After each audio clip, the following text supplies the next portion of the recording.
Dreamcast. Esta é a história de um console de videogame que, quando foi lançado, estava muito à frente do seu tempo. Foi o último suspiro de uma empresa do entretenimento na tentativa de permanecer no mercado dos consoles de videogame. Em 1960, na cidade de Tóquio, no Japão, uma empresa do entretenimento foi criada. Seu nome era a Sega. Foi fundada originalmente pelo norte-americano Martin Brunley, e sua especialização era máquina de caça-níquel para bases militares. Posteriormente, no final dos anos 60, essa empresa passaria a produzir os famosos jogos arcade. Tudo ia muito bem, obrigado, até que na década de 80, uma queda no setor de jogos de fliperama forçou a Sega a direcionar seus esforços para o recém-criado ramo de consoles de videogame. Com o passar dos anos, muitos consoles foram criados por ela. Sega SG-1000, Sega Master System e seu irmão Sega Mark III, Sega Mega Drive, mais conhecido como Sega Genesis, o portátil Sega Game Gear, Sega CD, também conhecido como Mega CD, Sega Nomad, Sega 32X, Sega Saturn e, por último, mas não menos importante, Casta dos Sonhos, mais conhecido como Dreamcast. Os dois últimos consoles produzidos pela Sega foram o 32X e o Saturn.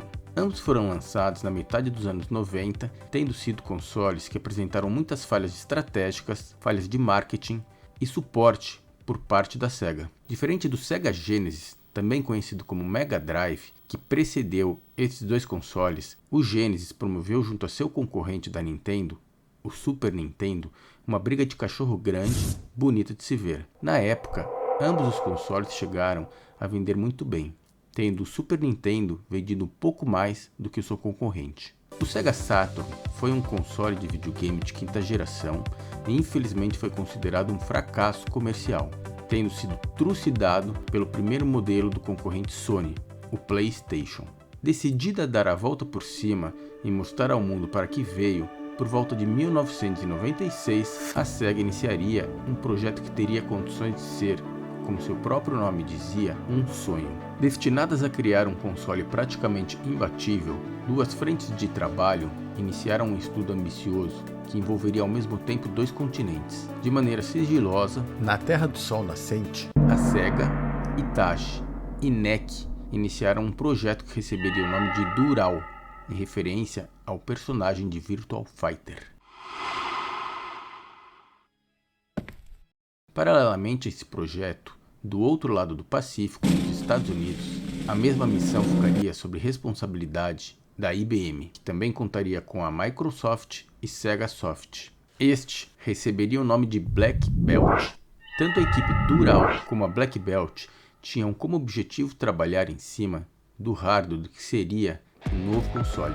Todo esse cuidado foi em decorrência da frustração da Sega pelos problemas de hardware que o fadado console Saturn havia causado à empresa.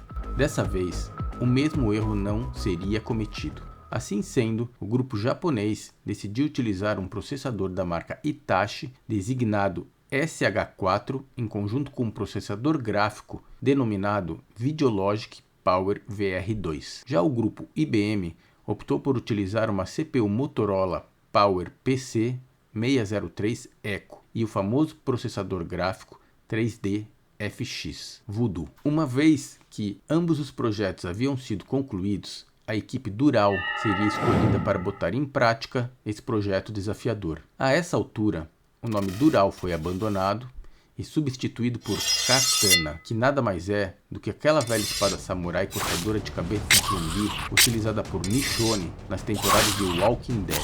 Teria pesado na escolha da Sega a utilização pelo Power VR em lugar do 3D FX pelo fato de o primeiro ser mais poderoso e também menos dispendioso para ser incorporado ao projeto. Fala-se que a empresa detentora do 3D FX teria entrado na justiça contra a Sega alegando má fé, mas que no final tudo acabou sendo resolvido de boa. A escolha da Sega pela equipe japonesa se deu pelo fato de a NEC ser uma empresa do Japão e por ter obtido resultados satisfatórios durante simulações de games utilizando a arquitetura SH4 junto ao Power VR. Beleza, então, problema resolvido, bora trabalhar. Só que não, problemas estavam apenas começando. Ao optar pela arquitetura do projeto Katana, a Sega abraçou o processador gráfico Power VR. Porém, a EA Games, famosa nos tempos atuais por jogos AAA como Battlefield,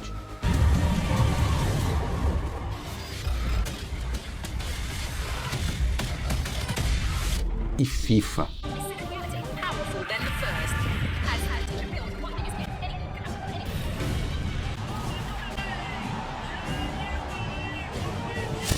teria na época ficado muito preocupada, simplesmente pelo fato de esse tipo de arquitetura não ser familiarizado por seus desenvolvedores de games. Consequentemente, a SEGA viria a tomar seu primeiro escorregão nessa empreitada.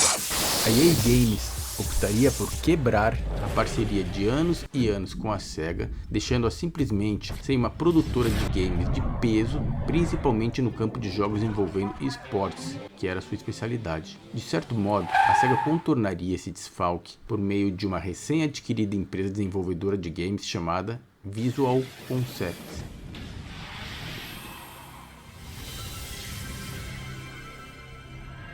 A Visual Concepts lançaria bons jogos de esporte que seriam conhecidos como Sega Sports,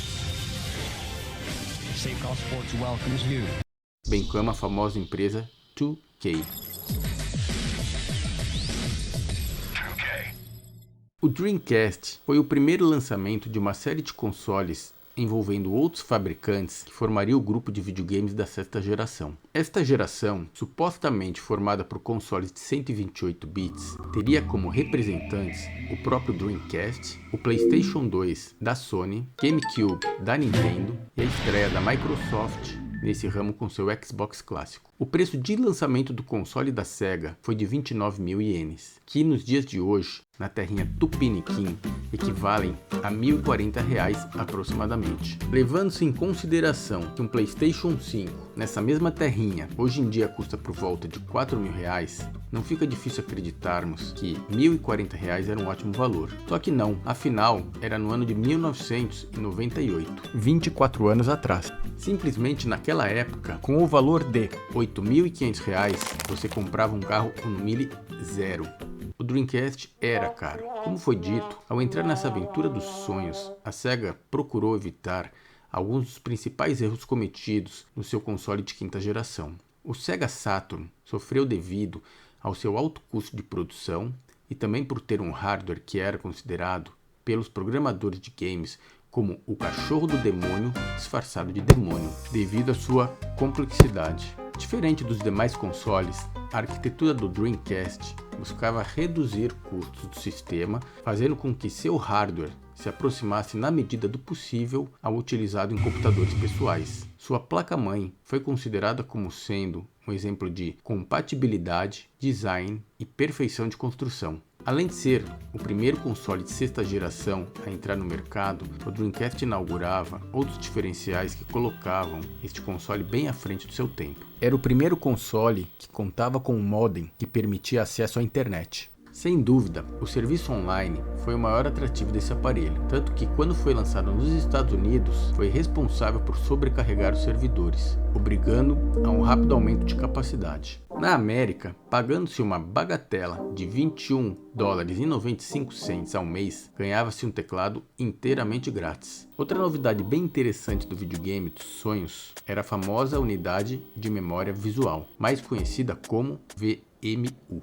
Este curioso periférico era encaixado na parte frontal do controle e tinha a capacidade de exercer várias funções, sendo utilizado como cartão de memória, permitia que a evolução dos jogos fossem salvas nesse acessório. Também contava com uma tela de LCD que durante a jogatina passava ao jogador algumas informações importantes relacionadas ao game, como placares e status do jogador.